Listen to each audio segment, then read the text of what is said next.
Bonjour, merci de m'écouter de cette formation WordPress. À travers de cette vidéo, je vais expliquer la date de publication du contenu. Je ne sais pas si vous avez déjà remarqué, mais quand je publie un article, WordPress me demande à quelle date je veux publier l'article. Donc, bon, de manière plus concrète, on va aller dans le panneau d'administration et vous allez vous rendre compte que dans la section articles, quand vous ajoutez un article, WordPress vous dit cet article va être publié de suite. Mais c'est quelque chose que vous pouvez changer. La publication de suite, ça a quel effet? Ça a pour effet en fait de prendre la date du jour. Donc aujourd'hui on est le 24 mars, j'indique brocante. Allez, je vais changer. Je vais dire bal des pompiers, ce qui pourrait être un article issu de mon site d'office de tourisme. Bal des pompiers à la salle des fêtes le 30 septembre 2015. Cet article-là, il annonce une date assez éloignée, le 30 septembre 2015. Si je le publie en l'état, qu'est-ce qui va se passer? L'article sera de suite en ligne. Voilà, article publié. Si j'affiche l'article, je fais un clic droit, ouvrir dans un nouvel onglet, là je vois bien que mon article il est en ligne. N'importe qui irait sur ma page verrait cet article avec la date du jour, c'est-à-dire la date de publication en fait, le 24 mars 2015. Je peux ne pas vouloir en fait que cet article s'affiche de suite. Pourquoi? Parce que le bal des pompiers il a lieu le 30 septembre 2015, donc c'est une date assez éloignée. J'ai pas envie forcément de publier l'article aujourd'hui. J'ai peut-être envie que l'article apparaisse que à partir du 1 août 2015. On sera déjà plus proche de cette fameuse date. Ça c'est quelque chose que WordPress m'autorise. Et il m'autorise comment? Ici, en changeant ce champ date de publication. Vous verrez, c'est tout simple. Un clic sur modifier, et là vous allez pouvoir choisir le jour, le mois et l'année. Donc en l'occurrence, pour aller publier mon article au 1 août, je vais sélectionner le 1, donc le 8e mois qui est le mois d'août, 1 août 2015 à minuit 1. Je fais OK, et là j'ai plus, je ne sais pas si vous avez vu le changement, il y avait écrit mettre à jour. Là Google a compris que c'est un article que j'allais planifier.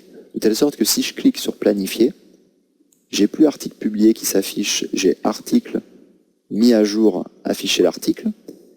Si j'avais été dans le cas d'une création, je vais créer un second article en parallèle et que j'avais de suite lancé la planification, c'est-à-dire si j'avais dit cet article, je veux qu'il soit publié au 1 juillet 2015 à 14 h, article de test, OK. Là, WordPress m'aurait dit non pas article publié, mais voilà, article prévu pour le 1 juillet 2015 à 14 h. C'est quelque chose qui ne répète pas si on est déjà en train de modifier l'article et qu'on ne s'est pas issu d'une première création.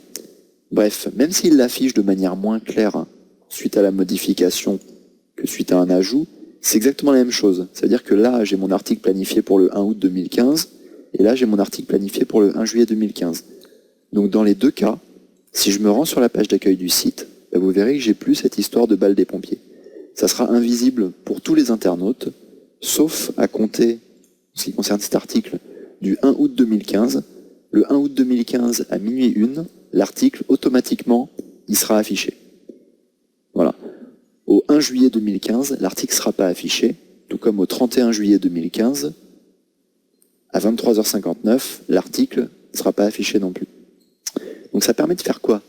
Ça permet de planifier. Donc ça veut dire, si vous partez en vacances, vous pouvez donner l'impression que le blog est encore alimenté, puisque vous pouvez planifier en fait vos articles. Une page, c'est exactement la même chose.